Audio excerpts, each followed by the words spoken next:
중앙대학교 국어국문학과 창과 77주년 국문제 국내 탐방 부문 4조 강원도 탐방 발표 영상입니다.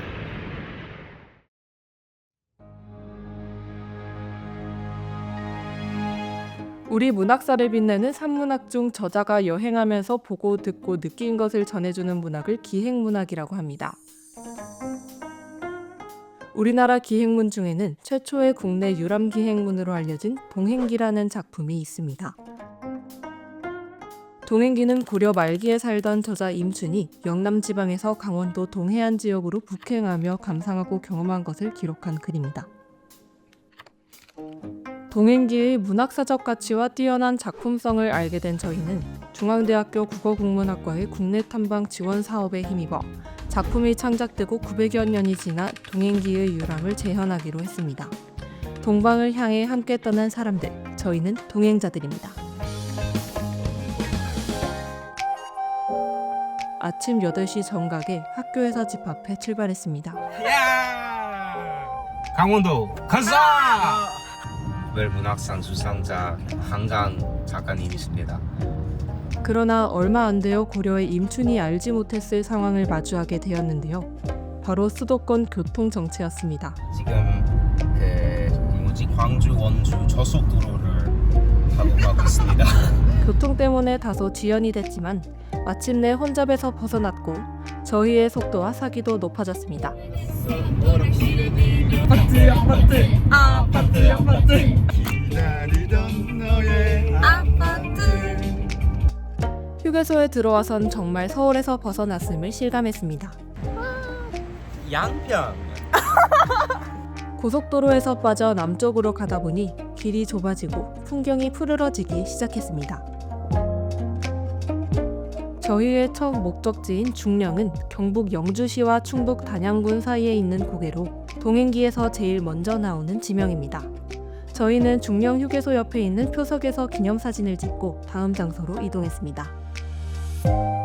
동행기에서는 중령 주변에 당진이라는 물을 방문했다는 기록이 있는데 당진이라는 지명이 현재까지 이어지지 않아서 어느 곳이었는지는 정확히 알 수 없습니다. 하지만 중령 근처에 희방계곡이라는 폭포가 있고 거리가 대략적으로 맞는 장소가 있다는 것을 발견했고 저희는 이곳이 당진이라고 추정해 다음 목적지로 삼았습니다. 당진이라고 추정이 되는 2번. 계곡에 왔습니다.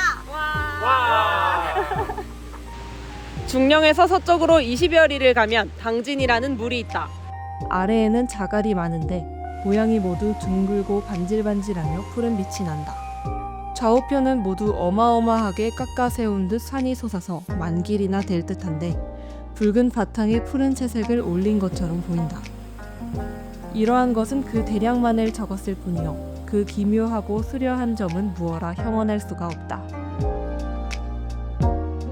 희방계곡을 떠나 다음으로 찾아간 곳은 과거 선비의 고장이라고 불리던 영주시의 특색을 살려 탄생시킨 선비촌이었습니다.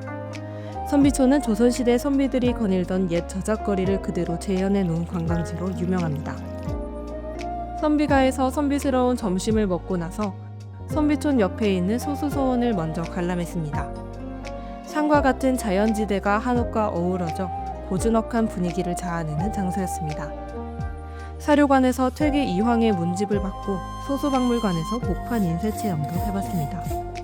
저잣거리로 넘어가니 사극에 등장하는 느낌이 들었는데 실제로 선비촌은 추노를 비롯한 많은 사극 드라마의 배경으로도 유명하다고 합니다. 원래 계획은 선비촌에서 출발해 5시까지 강릉 허균 기념관에 가려고 했던 것인데 아침부터 일정이 많이 밀려서 기념관의 운영시간 안에 도착할 수 없을 상황이 되었습니다. 사시? 무슨 말이야? 진짜. 대신 밤에만 즐길 수 있는 강릉대도 호부관화 미디어 아트 전시를 관람하기로 했습니다. 강릉대도 호부관화는 고려부터 조선 말까지 900년 넘게 강릉을 살핀 지방 관청으로 유명한 곳인데 이번 전시에는 갖가지 건축물의 내외부가 오색을 비추고 있었습니다. 만질 때 소리내는 식물들의 전시가 특히 인상 깊었습니다. 마지막으로 어떤 강릉 방문에서도 빼놓을 수 없는 회를 먹으며 맛있어요. 알찬 하루를 마쳤습니다.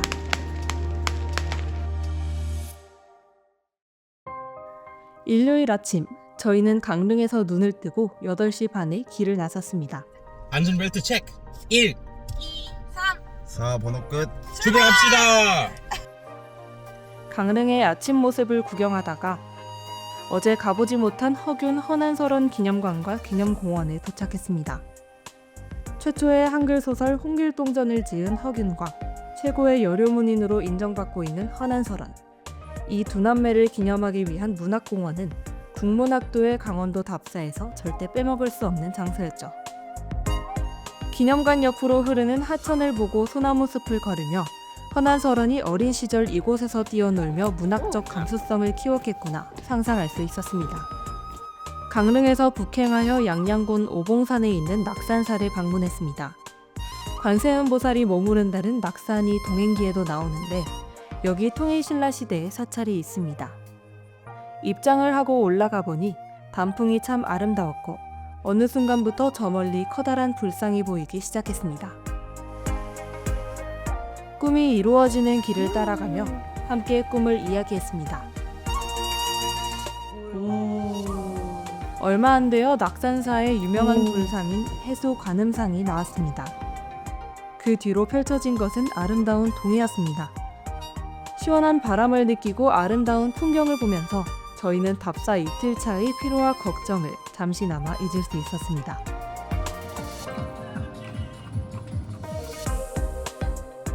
이제 동행기에서 나온 경로를 다 따라왔지만 국문학도로서의 탐방에는 아직 갈 길이 남았습니다. 다음 목적지는 인제군에 있는 만해마을이었습니다. 한국 문학사의 대표적 시인인 만해 한영운을 기념하는 이 마을에는 님의 침묵 광장과 산책로, 북카페 등 한영운을 모티프로 한 아름다운 장소들뿐만 아니라 문학박물관도 있습니다. 방문록을 남기고 들어가 보니 만해의 인생과 성과에 대해 알려주는 전시를 관람할 수 있었습니다. 인제에서 막국수로 점심을 먹고 다음 목적지인 박인한 문학관에 도착했습니다. 책과 술을 사랑했던 박인한 시인이 태어나고 자란 곳, 여기 인제읍이었습니다. 이번 문학관은 박인한이 토론에 즐긴 술집이나 다방, 직접 운영했던 서점 등의 공간을 재현하여 체험할 수 있었습니다. 덕분에 문학인이 느낀 애환과 혼을 더 잘 느껴볼 수 있었죠. 이게 인생이 이게 이래도 되는 거냐고. 바람이 불고 비가 올 때도 나는 저 유리창과 마지막 목적지로 떠나면서 아쉬운 마음에 풍경을 눈에 더 많이 담으려 했습니다. 보인다. 이것 때문에 차선까지 바꾼 거 알지? 춘천시에 도착해 국립춘천박물관을 방문했습니다. 로비에 들어가자마자 어마어마한 미디어 아트가 보였습니다. 선사시대 전시실에서는 구석기 시대부터 강원 지역의 역사를 바라볼 수 있었습니다. 마지막이에요. 곧 집에 가요. 춘천박물관. 화이팅! 고대실에는 삼국시대와 통일신라의 유물이 전시되고 있었고 근대실에서는 저희의 탐방과 비슷한 조선 선비들의 유람 문화에 대해 알아볼 수 있었습니다. 마침 삼성 이건희 회장의 기증품 특전이 진행되고 있었는데요.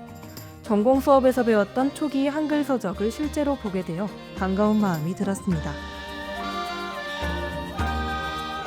이만 박물관 관람을 마치고 마지막 춘천 닭갈비 식사를 마친 후 마침내 서울로 돌아가는 길을 나섰습니다.